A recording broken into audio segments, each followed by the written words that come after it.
Hi, Lynn. Welcome to my show. Love to you all. Hi. I'm so I'm excited to be in your show. oh, I've been waiting for this one for a while.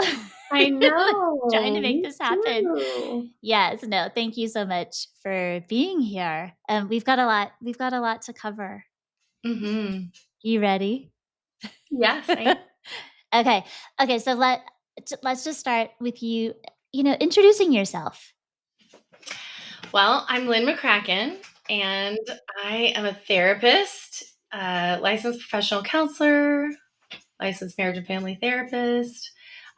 Just recently got certified in psychedelic assisted psychotherapy.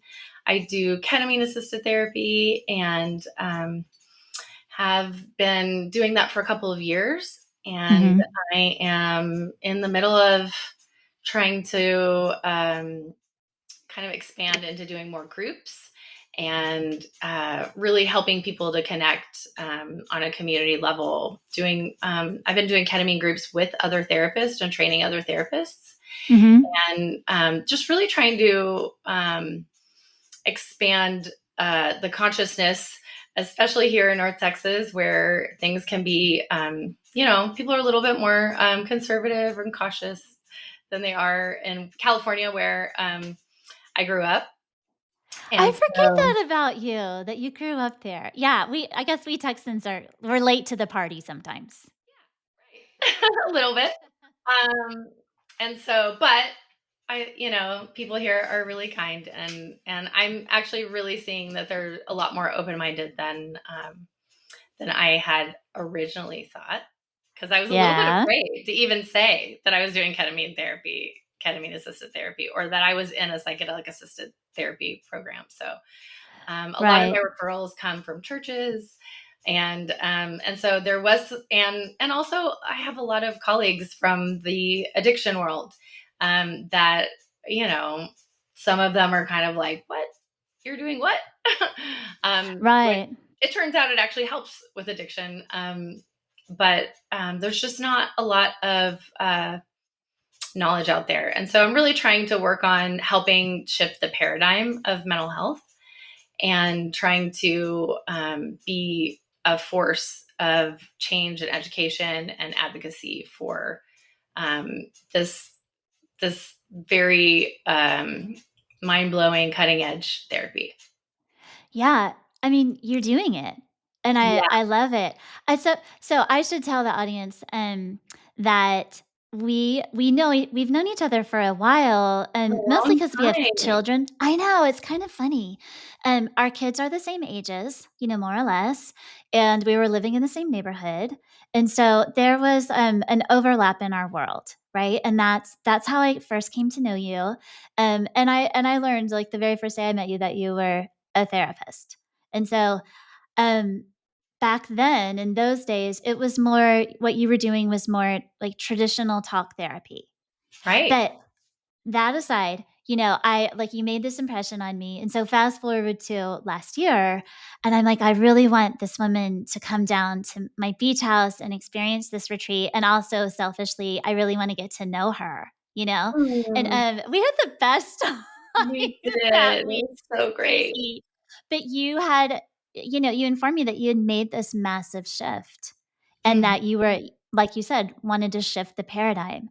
And so, can you just start with the why part? Like, Yeah. why did you even like decide that that was important? Yes. That's a really big one. Whoo. I actually, it was the anniversary, 2-year anniversary of me going rogue.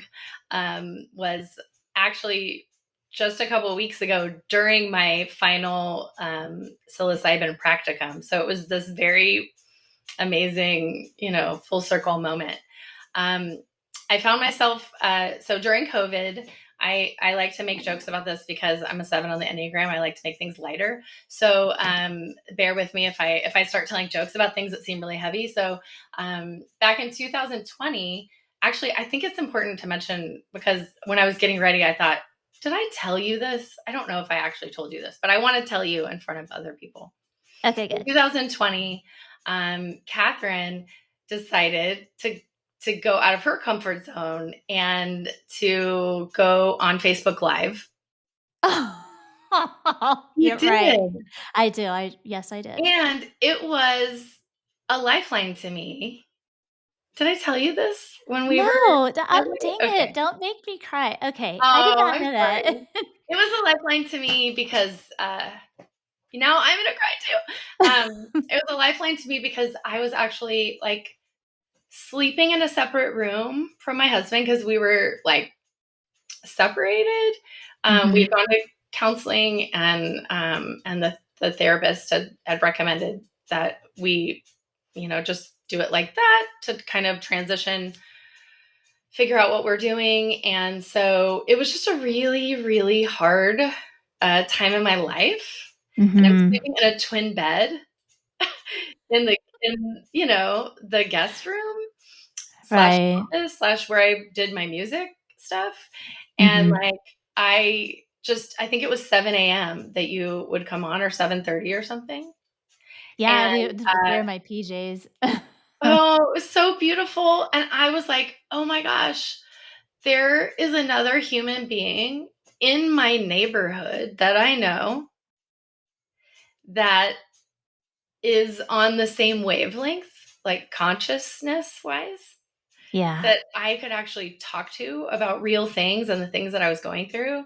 And it just Mhm. felt like, especially at that time, because it was scary, like thinking like, oh my Yeah. God, I'm going to get a divorce and COVID's happening and seems like the world's ending. And so here's my joke about that. So I started the COVID divorce club in Canyon Creek, our neighborhood, the CDC, the other CDC, I did not the COVID divorce you club. did?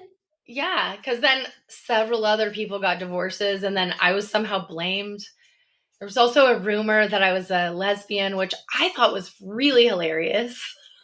Yeah, I've gotten that Um, one too, it's kinda funny. yeah, the other person was like, she was like crying, and I was like, wait, you wouldn't be excited to be my partner? I was like, what? I was offended. Anyway, so it was a very difficult and confusing time in my life, and you were like a lifeline during that period. And if I didn't tell you, I just really wanted to tell you that, like, I could not breathe, and you were like breath to me. So Thank thank you. you. I have No, so much gratitude. oh, So you have been sharing your love for, I know, a very long time, and that was something that meant a lot to me. So, wow. and not Thank you for not a lot saying of people that. knew what was going on in my life. So it wasn't like I was going to be like on Facebook Live, like, "Hey, I am like about to blow up my whole life and move out." So that happened, and then shortly after that, my daughter she was in eighth grade, and uh, just started to really struggle and kind of show signs of like starting to hang out with people that like stopped doing basketball, stopped being involved in the positive things. Um, she had done sparring with Master Mhm. Jason, which was, and had gotten the silver medal before that, but she just kind of like stopped doing the things that were healthy for her. And Yeah, I mean, just really quickly, seemed to be going downhill, was complaining of a lot of anxiety and depression. So I started bringing her to counseling, the best people, because I'm in the field. And so I was bringing her to the best people that I know and right. to the doctors, and they were giving her medicine, was not helping. And some of the medicines made her worse. And then in ninth grade, it was we got a call from the school, and her coach had seen that she had been cutting herself, and I had no idea. It was a huge, huge shock because we've been talking about this her whole life, because I'm a therapist. Like, hey, Right. Leona was cutting, and no, I'd never do that. But apparently she had been doing it for 2 years, right? Like when we were still married, right under, like on her legs. And we had no idea. And so it was like Yeah. devastating. So she went to inpatient, where they changed her meds, put her on several different meds, and then went into outpatient, or it's called partial hospital. specialization where it's just all day during the day. And then, Mhm. um, and started a DBT program, which is the thing that's recommended. I mean, we did all the things, we had the You did psychological all the things. evaluation. We Yeah. paid all the money and took her to all the therapists and all the different programs, and like nothing was working. And my daughter was having a lot of suicidal ideation, just no hope for the future. I was hanging out with people that were really dangerous for her. And I also was having a really difficult time with my ex, trying to get him on board with, I literally am the person people would pay money to in this situation. And so I read all the books and I'm like, we need to be on the same page. We need to give her a consistent message. We need to have some kind of behavioral contract where we're on the same page. And if you fail a drug test, then we do X, Y, and Z. So she knows what the consequences are ahead of time. And we both need to follow through. And we just need to support her and let her feel empowered to make the decisions that are good for her so she can gain her freedom and, all of that stuff, right? All the stuff that I've been trained to do. Well, I was completely like, my legs were shot out from under me during that period. And because of, I'm sure just his hurt, he did not want to engage in cooperating and helping, and was really in denial and just very much like, she's fine at my house. Like, we watch zombie shows and, like, she's fine. And I'm like, wait, like, we had this psychological evaluation, every red flag that you could ever imagine in the book. I'm not saying she's not fine. This independent document is Right. Yeah, verifying take that me she out of needs the picture. help. Like, I'm taking Yeah. her to the psychiatrist. The psychiatrist is telling me this is an emergency. So it's not just in my head, like, our daughter's in trouble. So I just turned into someone that I did not recognize. I literally was like staring at Life 360 constantly, Mhm. texting my ex-husband, like, hey, our daughter's sneaking out of your house right now. Mhm. Can you go do something about it? Just like drug testing her, and then, trying to do what all of the books say. I'm like, okay, well, you lose your phone because you failed a drug test. And then, like, getting together and having her dad just literally hand the phone back to her in front of me. And just Yeah. being like, I have no ability to do any of the things that I've read about that work, and feeling like an insane person. And so I was going to therapy because that's what all good therapists do. They have their own therapist. This is my PSA announcement. Do your own work. So every week I would go into my therapist, just, sobbing and going, help me. I don't know what to do. I don't know how to keep my daughter safe. And It was just such a feeling of powerlessness yeah, for saving your daughter and then dealing with somebody who's not on a unified front. And so, for a multitude of reasons, I'm sure that right. was really, Yeah. really difficult. Yeah, it just really turned me into what I feel like I felt really like an insane person at that point, because and I don't even know how I was functioning. I was like, I felt bad for my clients because I was just like, I'm supposed to go and it's COVID. Like, I'm supposed to Right. act like I have my shit together, like that, to give them some comfort and help them with their anxiety. And I'm like, world is burning down, and also, like, my daughter, help. So it's like such a blur to me. And so I got to the point where I was feeling really desperate, and I would make this joke with my therapist, and I did it a couple of times before she actually was like, let's talk about that. Yeah. I'd say, well, I have two choices. I can either send her to rehab, which has never helped anyone who Right. doesn't want to get better. I could spend thousands of dollars because I'm the one who has like the 100% right to make the medical decisions in like, I could do that. That is something within my control. Well, she would hate me. She already hated me. at the time. And I'm like trying to do the math. I'm like, but also it wouldn't help her. So I don't know that that's the best thing, but I could sleep because I would know she's safe for 30 days in a row. And then maybe I wouldn't feel like a crazy person. So that's one option.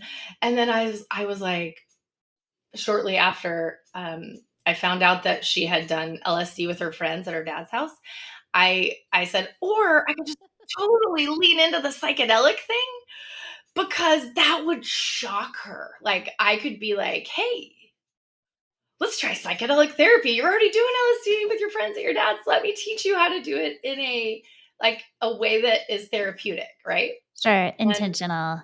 yeah, intentional. Yeah. And so I was joking. I mean, I was reading a lot about psychedelic therapy and about the research. And I was really interested in it. But, we live in Texas. It's not legal here. And so I was just kind of fantasizing. That's my 7, trying to go like, oh, or, I could show her, like, I am not the bad guy. I am not a cop. This isn't who I am. I'm actually kind of pretty cool, pretty fun. And Yeah. so And I'm my on your team, therapist, honey. right? Yeah, I I really just want am. you to live. That's all I want. Yeah. And so my therapist said to me, and I didn't know because she was not advertising this out on her website or anything. She said, okay, how about this? She said, I know that you're not going to do anything with your daughter that you would not be willing to do yourself because I know you. And I know that you're like big time researcher. and and so she said, I think that maybe ketamine assisted psychotherapy, since that's what's legal here in Texas, would be helpful for you to calm your nervous system down so that you can make the best decision about what to do with your daughter. Because, like you've said several times, you're losing it. Like I was losing it, really, like on a like hanging by a thread. My daughter had said, Yeah. can I have a break from coming to your house because you're the one who's causing me anxiety? And at the time, I was just like, oh, yeah, of course I am, because I'm asking you parenting questions. That's going to cause you anxiety. Like, who are you going out with? What are you doing? Where are you going to be? Are you doing drugs? And, but also because I was so anxious about Yeah. her life. Right. Yeah. And she's an empath. Like, she was soaking in my anxiety. So, legitimately, I was causing her anxiety in addition to trying to be the best mom I could be, knowing what I knew then, from the books that all say how to be the best mom, because I read them all. Um, I'm sure and you I, did. ugh, and I just, yeah, I was really afraid. So I said, yes, sign me up. And my therapist and I did ketamine assisted therapy in her office for the first time. And I didn't really have like a journey because what I learned is I'm even more of a control freak than I thought I was. Like my protector parts and manager Sure. parts and were like, no. But so I didn't really allow myself to relax into it. But what I saw happen in my body that in the days following, which is where you have increased neuroplasticity and you're Mhm. able to change the way you're thinking and change your routines and stuff. I just literally, it was like every night when I would go to sleep, I would pick up I'd pick up this thing, like going, how do I approach my ex so that he'll get on the same page so that we can do the things that I know will help. And like, in my mind would just be like, well, I haven't tried that, or I could try this, or I could say it in this way, or I could write it in a letter or put it in an email, or but like maybe if I showed it, like, I mean, I was just every night picking it up and my mind would just, and it was literally like the next day, it was like, oh, that doesn't work. Right. Right. Like I knew that here, but Yeah. like in my body, like every cell in my body was like wanting to have hope that I could make it work. And then after the ketamine, like every cell in my body was like, oh yeah, if that works, you'd still be married to that person. Like, stop the insanity. Put it Yeah. down. no, it's not on the menu. Like, don't stop trying to order that. It's not on the menu. Is what Right. the download I got was. And I was like, oh, I can breathe. Like, it just literally was like, oh, like that's not on me to try to convince really anyone of anything. But I need to go a different route because that's actually backfiring and not only is it not working, but it's doing the opposite. And my daughter is less safe because I'm Right. turning into a crazy helicopter mom who's freaking out. Like, and Well, like, yeah, I mean, don't they say like the definition of insanity is like doing the same thing over and over, but yeah, expecting a different result? And like, yes, but when you're on that hamster wheel and your intention is to save your daughter, like it's yeah, hard to get off. It's hard. it was It's so hard. so hard. It was really Yeah. hard. And also because all of the other professionals were like, that I'm involved with, like, one, it's there is that like part of us as moms that feels like what's going on with our kids is a reflection of Of us our and how good parenting. our parenting. Like, so I'm feeling like a failure. I'm feeling like I am the person, a fraud. Like, I'm the person that people go to, and I can't even like help my daughter. And I felt like that was like rock bottom Yeah. for me. And It's hard. I know you know that my older brother died of just extreme alcoholism, and as an objective sibling, I'm going to call myself that, an objective daughter. yeah, It was so not a reflection of my parents' parenting. They did everything. They did everything, and they really did. They did everything by the book. And they did a lot of crazy stuff that people are like, "Oh my god." I mean, we took him down to Mexico so he could get, an ibogaine, have, like, an ibogaine experience, and even that didn't help because, like you say, if the person's not willing, it's just not and so he was in rehab the greater part of his adult life. Anyway, that's my little interjection, but nothing to do with my parents' parenting. right. Nothing. Yeah. Yeah.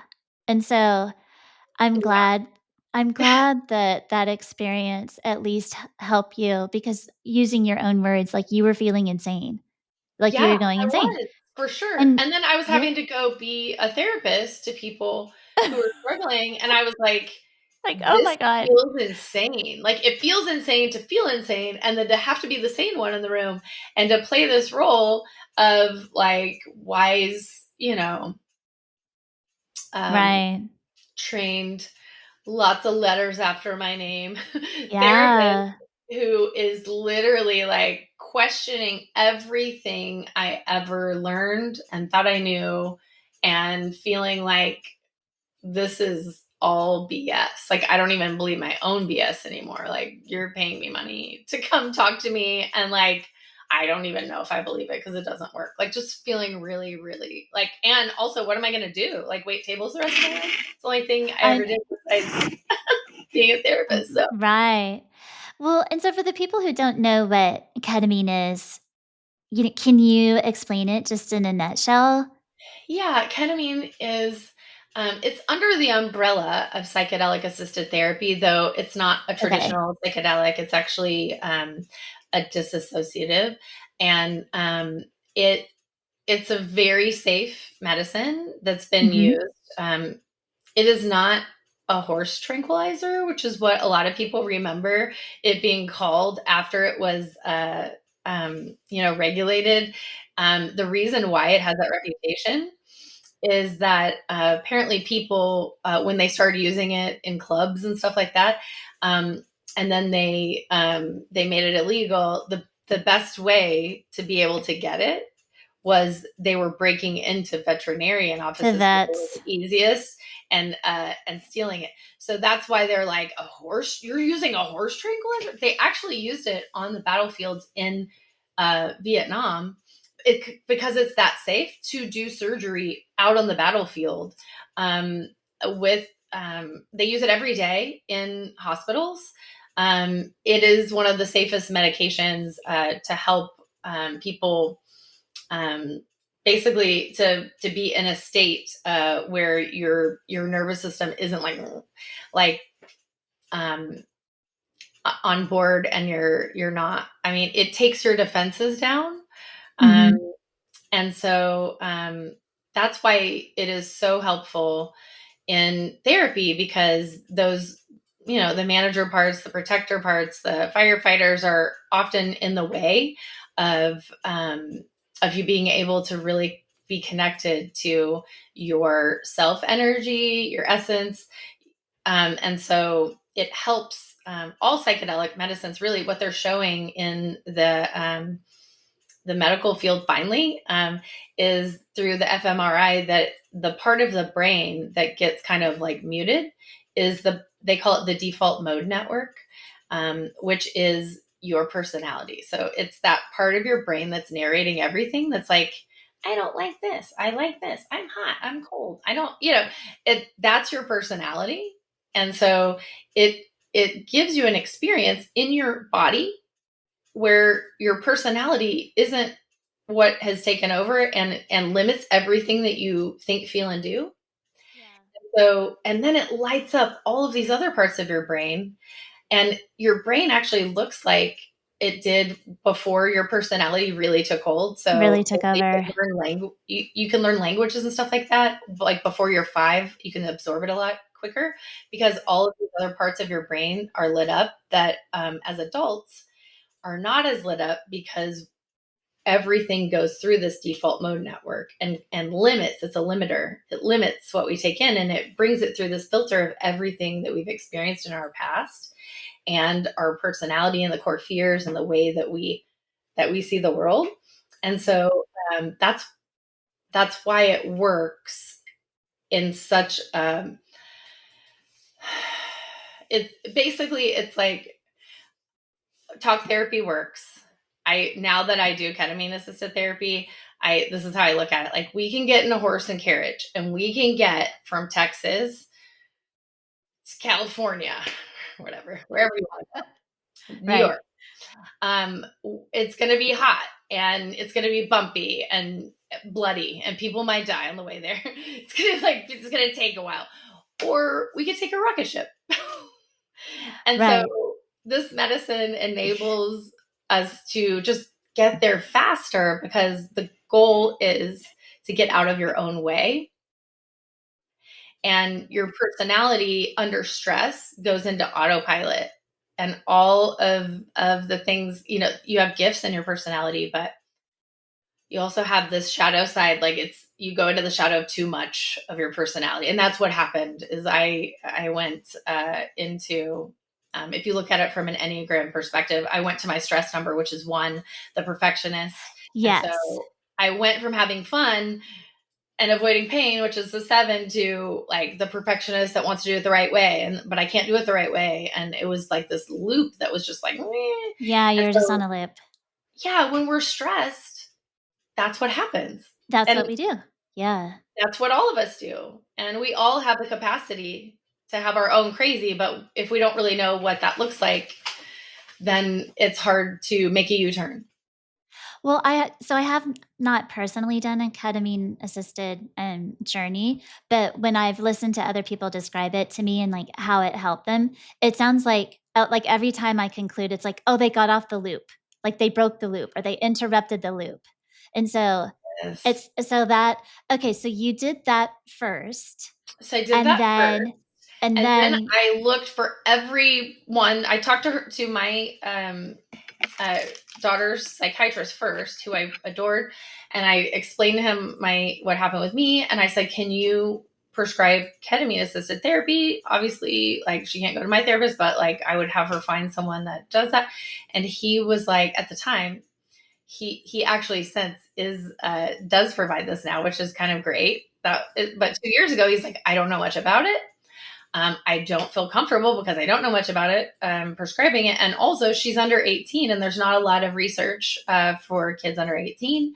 So I did some research, tried to find people locally, could not find anything. So I went to my therapist and just like, okay, I need to figure out what I can do to give this type of thing to my daughter, but there's no one who will do it.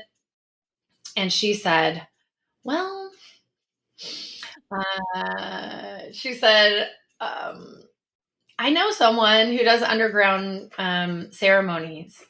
And she said, I trust him implicitly. I brought both of my sons in their early 20s to do a ceremony with him. And like we did a mother son thing with him. So she said, I really, really, like, I really know what he does. And I feel really, confident that he could help, but I don't know if he will. Call him, see if he will.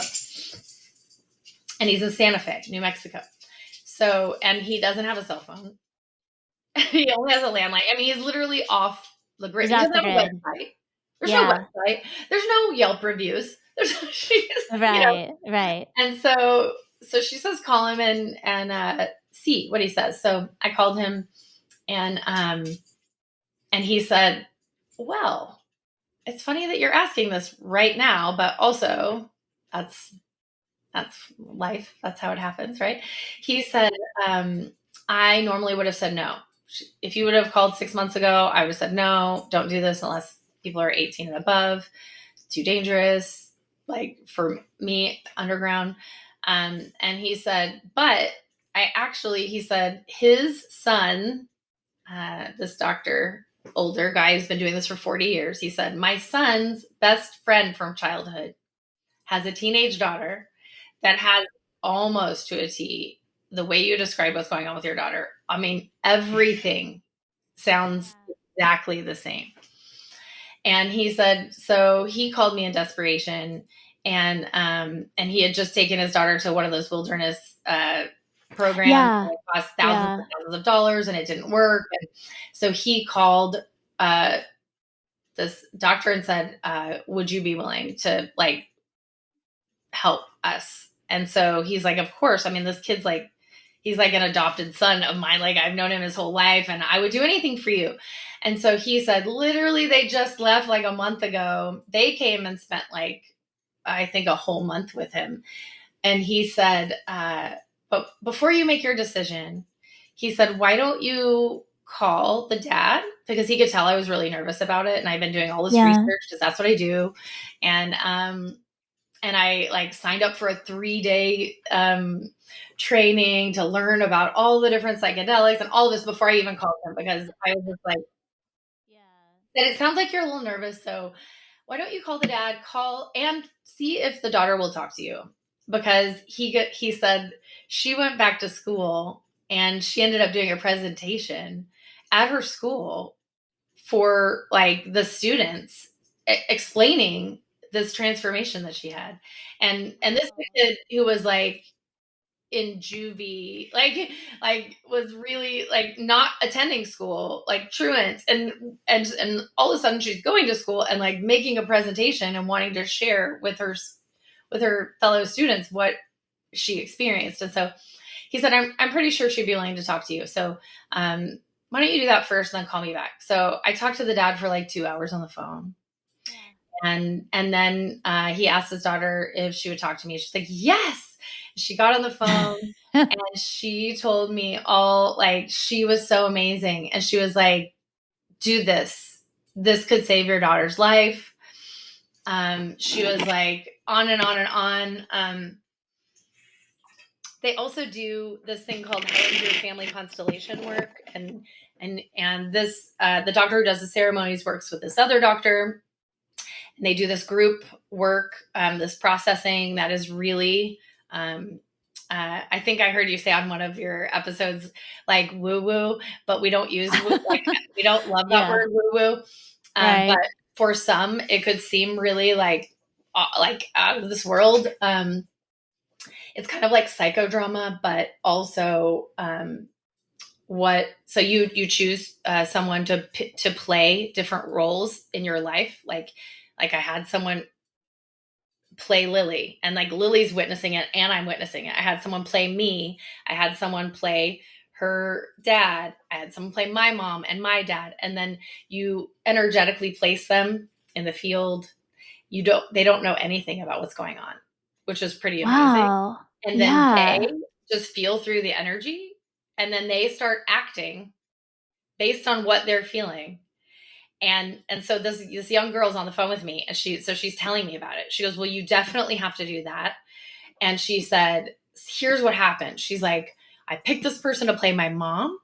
And she said she knew nothing about my mom. And then she's walking around, she's pacing, and then she's like, "I need to get my keys out of my purse." And so she goes and gets her keys. And then the whole rest of the time, she's shaking her keys and shaking her keys constantly. And she's like, "My mom shakes her keys constantly." And Wow. she was like, "I'm just telling you, you have to do that." Cause that was really my, like, in addition to the psilocybin ceremony, she was like, uh, that was really powerful. So I was like, wow. And she was just 100%. Um, Absolutely nothing that my parents did worked, but this Yeah. made me want to live. Mhm. And I'm And excited about my future. yeah. And I was sold then. I mean, except of course, I'm a little bit nervous. So then I decided to call the researcher, like the head researcher. Because that Um, wasn't enough. Right, right. I wanted, like, someone, a professional, to tell me that I was not totally insane, you know? Yeah, So yeah. I reached out to this guy, that had led the 3-day online, training that I did, and Okay. his name is Dr. Casey Paleos, and he actually responded, and I couldn't believe it. I was like, I'll pay you for your time. Can I just have an hour with you? I just want to run something by you." And he was so kind to just give me his time. And he said, "I will absolutely talk to you." And so I explained to him the whole thing. And I said, "Do you think I'm a crazy person and totally irresponsible? And like, are like, because it's Texas,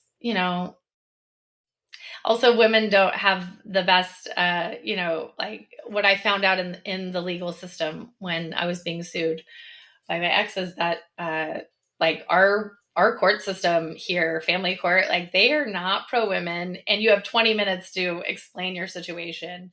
And literally at the time I was being sued for full custody, my daughter was telling me, "I will testify that I want to live with my dad." Like yelling in my face, I mean, and so I was like, I could go to jail, I could lose my license, Yeah, like, yeah, this is all happening. And I'm like, I just wanted to talk to this researcher who knew what he was doing and to say, like, is this the stupidest thing, or could this save my daughter? Do you think I'm crazy? And he was so kind, and he said to me, and he didn't have to do this. I actually got to see him at the conference in Denver, the Psychedelic Science Conference, and I wrote him a card yes, and told him the story because he had no idea.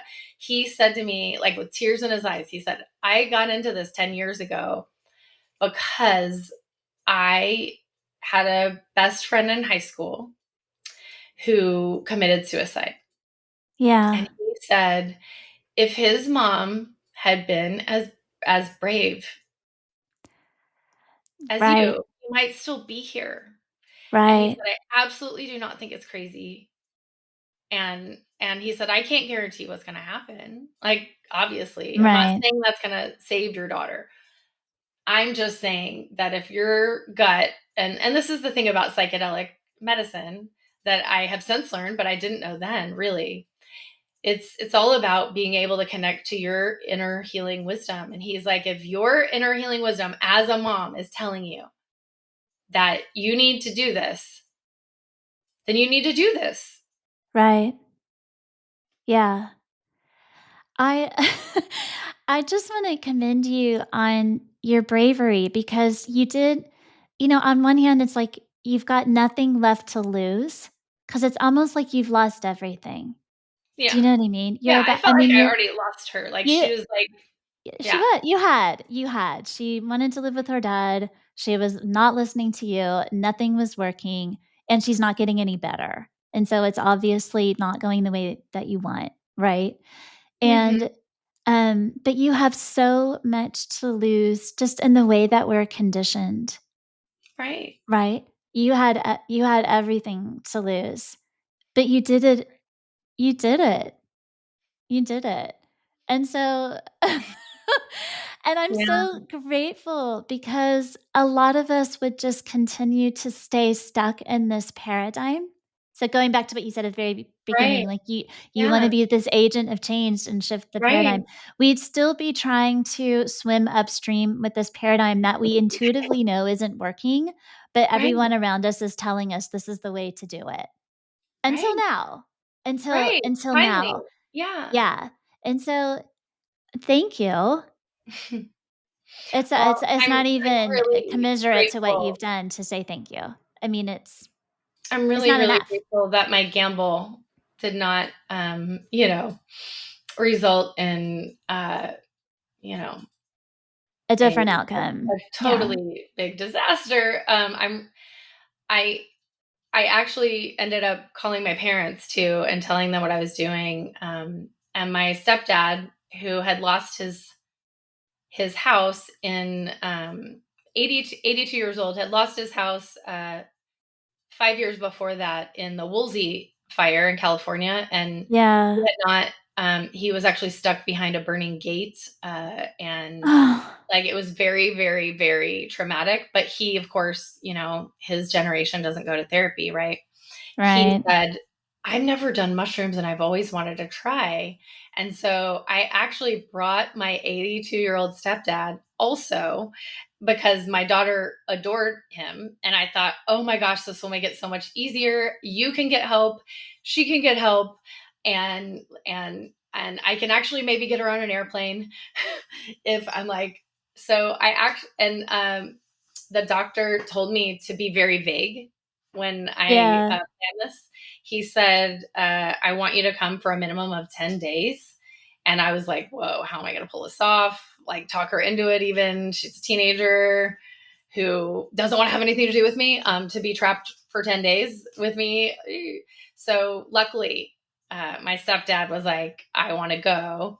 And so I had to just be like, yeah, I have this training thing where I'm learning about some stuff. Like, Right. I'm not a really good liar. So I was just like, and I'm gonna create this holistic retreat, to help grandpa, help Papa because he went Okay. through this trauma, and also it might be a benefit to you. Like, just trying to be like very, and so I actually like had them do acupuncture. We went to hot springs. We did massage. We did energy worker, body Yeah. worker, like somatic, all of the different things. All all the things. In addition to this, the psilocybin ceremony and the Hellinger family constellation work. So it was this whole like, so then we get up there and like he tells me just be vague or whatever. And so we like drive up there to his place, and Lily's like, where are what is this? And she told me later that she thought I was bringing her to that one of those wilderness camps that I was going to Oh, yeah, drop her like off. Outward Bound or something. Yeah, right. Yeah. I was like, Yeah. oh. So then we pull up and then we meet, this doctor and the other people that are there are wandering around, and and she's like, this is like a hippie commune. Why are we at a hippie commune? And I was like, and then he just sits down and does not even miss a beat. And he was like, hey, Lily, so I was just wondering what your experience with psychedelics is. She just looks at me and her eyes are huge. And she was like, what? What? What is happening? And I was like, oh, don't worry about it. Like, I've already told him that you have done LSD with your friends. Like, it's no big deal. Like, this is not. And she was like, are you going to drug test me? And I was like, no, this is Wow. not what this is about at Yeah, all. yeah. So Um, she's, like, on the defense. Yeah. uh, yeah. And so, yeah, it was this. We did a 10-day, we did a private ceremony first. At Mhm. first, she was saying, I don't want to stay for 10 days. At the end of the trip was the like community ceremony that he does, where like Mhm. they do sound healing with the gongs, and they have a bunch of other people there, and every hour Yeah. they go and they pass the stick around, and it's more of a like event, like community thing. And so at first she was like, I am not going to do drugs with a bunch of weird hippies. I have social anxiety. And so my so I went to TED, and part of my thing during the private ceremony was I wanted to do a rites of passage ritual where I was saying I'm handing over um, this responsibility that was not mine, that I took on because of my conditioning, you know, Mhm. in our society as a mom, that I am in charge of keeping you alive. Like that's really what it felt like. And that's what was driving all of my anxiety. And I said, I am handing that over to you because you know what you need and you are in charge of keeping you alive. And also, all of the options are on the table for you. If you choose to check out, that's your choice. I can't Right. prevent. Yeah. So, but what I want more than anything is to see how your life unfolds and what you end up doing, because you have this incredible life ahead of you and so much going for you, and so like just this incredible kid, you know. And I was just like, you're in charge now. And so I'm like saying to the doctor, I don't know what to do because I've done this rites of passage thing where I say you're, you know, I want to do this, like you're, I wrote the whole letter about like you're in charge, but then I'm not going to change the flight, you know, and you're going to have to Right. do this other ceremony. And so he was like, don't change it until after the first ceremony. He's like, trust me.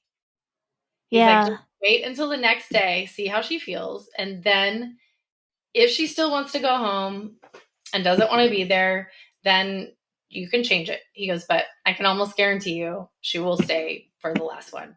And I was like, okay. So he was completely right. We did the first ceremony, and it's funny. I was just like reflecting back on this about how that all went. So we had an energy worker, who her name is Deanne, and she was like assigned to Lily. So I was able to be like on the other side of the fire, completely like not involved. Right. And then my stepdad was across the fire on the other side of me, and I'm over here, and we all took the medicine, and Are you outside or you're we're inside? outside You're in this outside, okay. really, really incredible, beautiful setting in Santa Fe as Yeah, yeah. the sun's going down, and it's Right. just incredible. And I 15 minutes in projectile vomited. Yeah, that could Like yeah. my body was like, no. So like my protector manager parts were like, you have to be okay. Like you have to be in charge. Like you have these two people. Like you can't. And it was like my body would not let me really go into the medicine. Just like when I did ketamine for the first time. Yeah, did they give you more? Um, Like, if you no, get sick, does it leave your system then?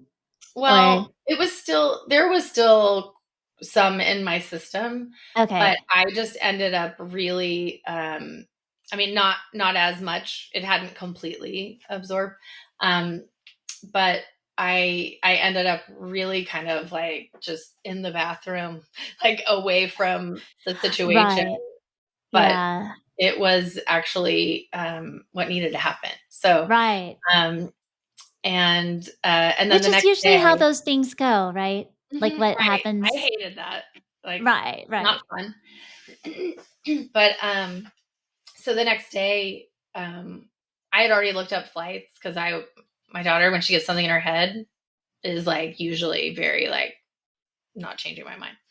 So I thought she was gonna be like, yeah, let's fly home. And she woke up and was like, yeah. So on Saturday when we blah blah blah blah, like for the ceremony, and I was like, Hmm. hold on. I Yeah. was like, what about the hippies and the social anxiety? Like, remember you were like really adamant about that. And she just looked at me and she said, I know what to do if I freak out. And it was so Aw. huge. She said, if I freak out, I'm just going to walk away and try to calm myself down and breathe. Yeah. And if that doesn't work, then I can ask for help. So this is just I mean, this is just after one day. I mean, this is One huge. ceremony. I mean, Yeah, of one course she heard ceremony. that in therapy a million times. Of Right, course, right. that was offered as, "Here are things you can do to cope," but, like, it was in her cells. It's not up here. It's not talk therapy. It is she had this experience in her body, and In her her inner body. healing wisdom knew, Yes. "I know what to do." Um, thank you. Amen. Because, Yeah. I've been a yoga teacher for a long time and, like, a meditation teacher, and I talk about breathing. And so intellectually, I very much understand, like, wow, the breath is really powerful. You can use it to calm yourself and da da da. Well, it Mhm. really wasn't until I did an ayahuasca journey, which is so me sitting with a different kind of medicine, but yet still Right. a medicine that awakens you to your own inner wisdom, right? Like that's the Right, one of the right. main points. Yeah, I evidently had to go to Colorado in my case and do that, have that whole experience to really embody the power of the breath, despite the fact that I Right. had already been teaching it for 10 years, Right, which is like, exactly. it's Isn't not, that it's so embarrassing to mind-blowing? admit. Yeah, Both it's of us, embarrassing to right? admit. Yeah, It's like it's humility, right? It's like it was. It really yeah, was. both of Well, us are like, and "Wait, I don't know anything."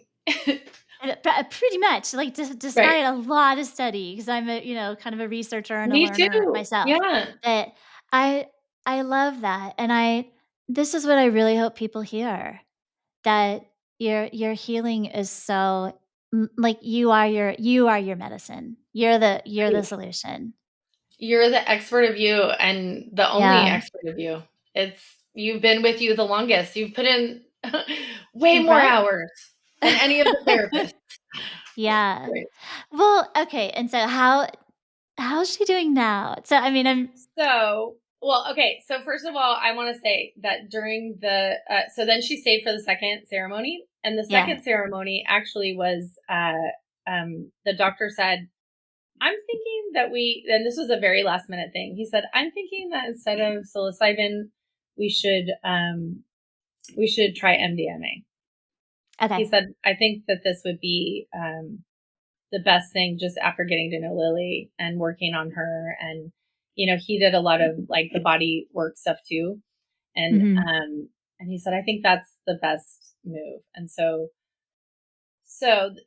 my stepdad had gone home because it actually was my mom's birthday. And so it was, her and I, and then all of the weird hippies. Mhm. Yeah. They were All the not weird, it weirdos.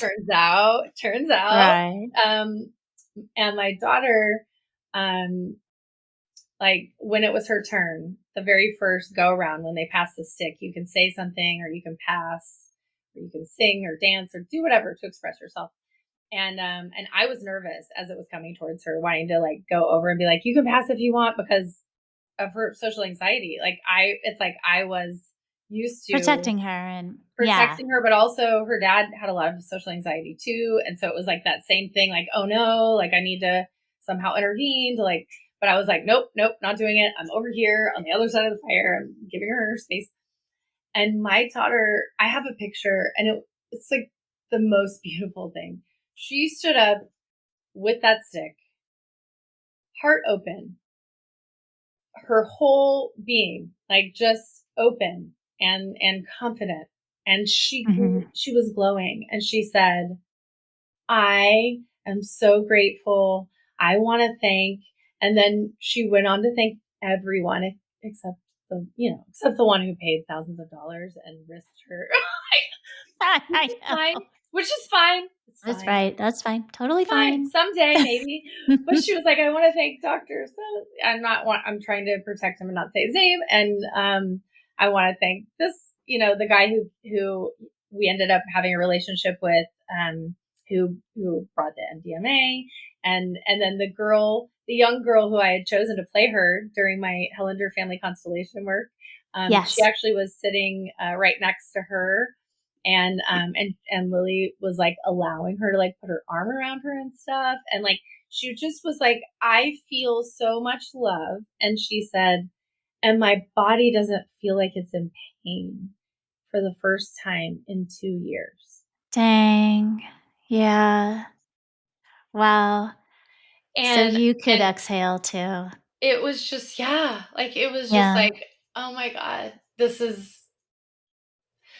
all I wanted for my daughter, is for her to, like, be in her body, be at home in her body, know that she can handle whatever comes, and to not be in pain, and to want to live, and to shine her light, her beautiful, just incredible spirit." And Yeah. and so that was 2 years ago. She came back. She had been failing half of her classes right Mm. before we left. Yeah. Um, Barely pulled it off at the very last minute, in finishing her sophomore year. And then she, one by one, on her own, decided to stop hanging out with certain people that were dangerous. She completely opened up about all of the things that she was doing that I already knew, and verified that all of my being freaked out was Justified. justified. Yeah. I was like, she's like, that one night that you texted dad and da da da, I was doing this with so and so and so and so. And I was like, it's a little bit worse than I even thought. But okay, thank you for validating that I'm not crazy, because that's the feedback I was getting, from, Yeah. uh, yeah, her dad was just like, she's fine. I was like, no, she's not. I'm so worried.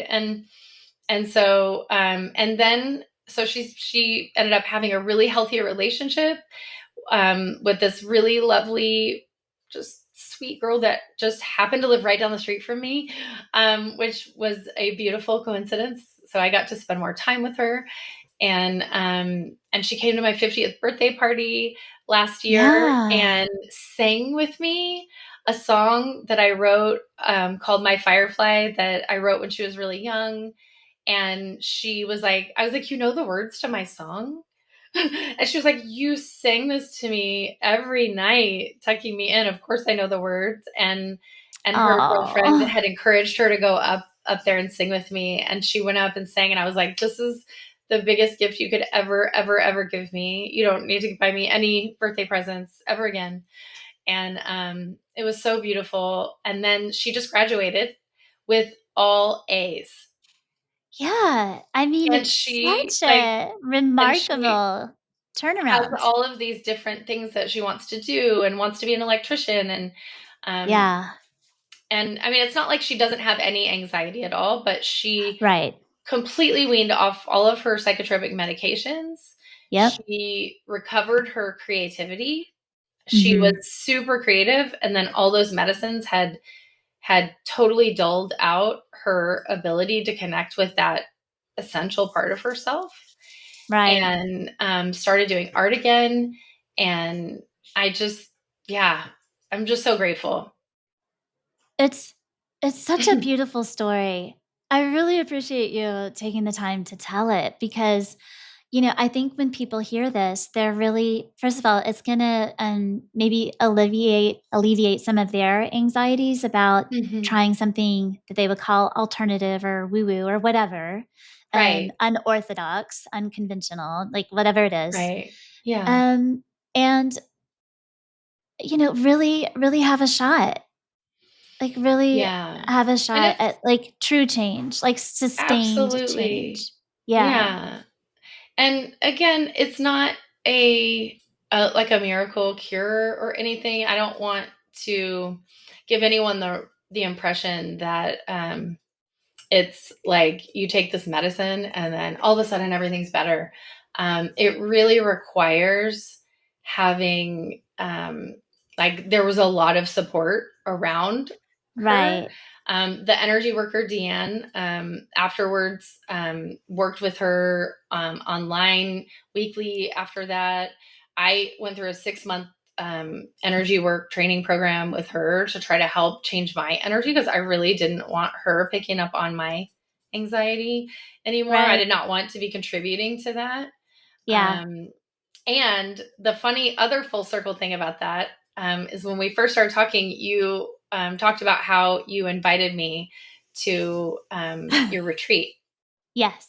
And so because I was in that training program with Deanne, I accepted your generous offer because that week my homework was to receive. Receive. And it Yes. was, the sticker was like on my computer, remember to receive. I was trying to learn from my dog how to receive because Stella will lay on her back and let anyone rub her belly. And I have a very hard time with that. Like, not being the one giving. As a Yeah. therapist, it feels like that's where I feel comfortable, and Yes. it's vulnerable to receive, and It is. it's difficult. And so I don't know if you remember, but you texted me, and then like my immediate text was, I already was like that part of me was like, well, I'll say yes, but only if you let me do this thing for you, because I don't want to feel like I am just taking. And then I saw the sticky note on my computer, and I was like, oh. And then I texted you back, and I was like, actually, I would be happy to come no matter what. My offer stands, but also like, yes, I will receive your generous offer because this is what I'm supposed to do. This is my homework. So thank you so Yeah. much for your generous offer, You're and having me welcome. and teaching me all of your incredible, like really incredible tools for self-care that I have really benefited from. So I'm so yeah. glad. And I'm so glad. I wouldn't have had that experience really if I hadn't gone through all of that other stuff and Yeah. been in that place to actually receive, because I remember I had like so much going on. I was like, I don't know Yeah, how you I'm really gonna. did. I mean, I was going to Time. Montana, I was going here, I was going there. I had to like, and I was in the middle of trying to do this, this branding thing that was my bane of my existence and nightmare, and I at the know. time, and but I remember you talking uh, about it. Yeah. yeah, but I'm so grateful that that was my homework that week. Yeah. Well, I am too, and it was just like it was all meant to happen that way, wasn't it? Like the universe kinda timed it for us to to, like, Right. finally come together. Because I had Yeah. known, years before, like, "Oh, I wish I knew Lynn better." Mhm. But I think that, like, we had to wait for all of this to happen for it to really, like, align the way that it Yeah. needed to.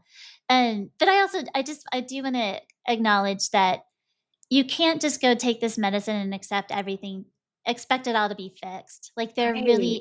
there's prep work, There's there's work, post-integration, right? and it's not like the medicine It's not really a quick isn't the fix. solution. I don't It think it's the it's solution at just all. helps It's connect you to your it inner wisdom, connects you and to you. and Yeah. helps you to see that you are not that personality, that the tyranny of your personality, that voice in your head that's like "Meh, meh, meh, meh, meh," and comparing to other Right. people, and telling you that you have to be perfect. I mean, that was the voice in my head. I have to be the perfect mom, and I feel like a failure, and all of Yeah. that And stuff people are that gonna like judge our me. personality just lies to us all day. It really does. And so I wanna make sure people that understand that when they work with you. So it's not strictly, ketamine assisted. It's not like you bring a lot to the Right. table about understanding your personality, like through the Mhm. Enneagram or through Right. just other modalities that you've Right. explored that maybe weren't part of your original training, Right, like a exactly. classic conventional therapist. And so what It's more than what cognitive behavioral therapy. Yeah. it is. Yeah, Right. it's so much more. Well, Mhm. what is the best way for people to find you if they wanna find you? Which I can Mm. imagine Oh, they um, are and will want thank to. you. Yeah. Yes. So I have a couple of different websites right now. I've got my clinic uh, in Plano, Texas, is at www.intunewellnesscenter.com. So Intune, InTuneWellnessCenter.com. it's a Yes. lot of letters. So it's like I use a lot of metaphors with my guitar, and help people to realize that you're not broken, you're just out of tune, Just out and of that tune. I help people make those little adjustments. So intunewellnesscenter.com. And then also my name. So lynnmccracken.com. That one might be a little bit easier. www.lynnmccracken, lynnmccracken.com. And Yes. And I always put this in the show notes. I never know if okay, people, great. like, read them or not, but it is there. Right. Yeah, I just want people to know that you are accessible and, like, Absolutely. And yeah, really happy to I'm really focusing on trying to train other therapists because I can't help everyone, and right. so I'm really big on collaborating and with also with other people with different modalities too, because I really believe in people having a whole support system Yeah, like from a like full holistic spectrum. healers, and so there's just so many things that you can do once you are able to get out of your own way to like really tap into and listen to that inner healing wisdom, like about how to take care of yourself and change those routines and patterns that kind of got you to the point that where your anxiety and depression gets so out of control that you don't Yeah. feel like you could do anything. So yeah, so I'm just really trying to focus on creating more uh, networks, community of therapists and other healing modalities to draw from to really help surround my clients and come up with something more kind of like what I did with my daughter, like the 10-day holistic retreat, incorporating different um, types of modalities that include really, stuff that has to do with body work and somatics and breath and nutrition and all of the things that actually make sense Yeah. when something feels off. Um, you know, like you really helped me with just the idea of having a schedule with sleeping. I mean, that seems so simple, It seems so right? basic, but yeah, It but it's does, but hard. it helped me. It was profound for me, and you really helped me to go. Oh, like you have to take care of your body, and your body needs to be able to predict when it's going to sleep, when it's going to eat.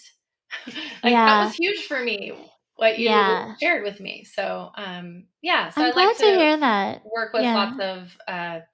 lots of wise people who Yeah. have their own way of working with clients instead of the typical like go to your psychiatrist, get some psychotropic medicine to try to numb out whatever symptoms you're feeling so that you can go to Mhm. work and keep doing what you're doing. But that actually, we know long term, short term, that can work. I mean, I'm not Right. saying psychotropics don't work. I'm saying that in situations where like you are desperate, it can kind of get you out of a hole so that you can go get the tools that you need. Right. Um, but long term, we've seen that it doesn't actually solve the problem because the thing that's getting you out of tune has not been addressed. It's just numbing your symptoms. And so Yeah. that's why my daughter didn't get better from Didn't all of respond. those Yeah. medicines. And then a lot of times it ends up numbing out the parts of you, like your creativity, that is life giving. So Right. um, yeah. Oh, well, it's such a happy story, and I really if I had to thank you for there's a lot of things that I could say thank you for.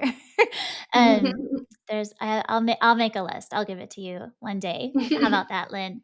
But really, Okay. I think it's the bravery because that took a giant leap, um, out of your comfort zone, and it saved your daughter, it saved your relationship with your daughter, it saved you, from this feeling of insanity, Mhm. and it's no that took a lot of courage, and so thank you for listening to your heart and following that beacon of light. Now you can, share this. You can just keep on sharing this, and so I really appreciate you being on my show and telling Thank you so this much. personal story that's so powerful. So thank you. Thank you so much for having me. I really appreciate it and for helping me share this story because Yeah, it's scary but powerful, and I just hope that it can help other people. Absolutely.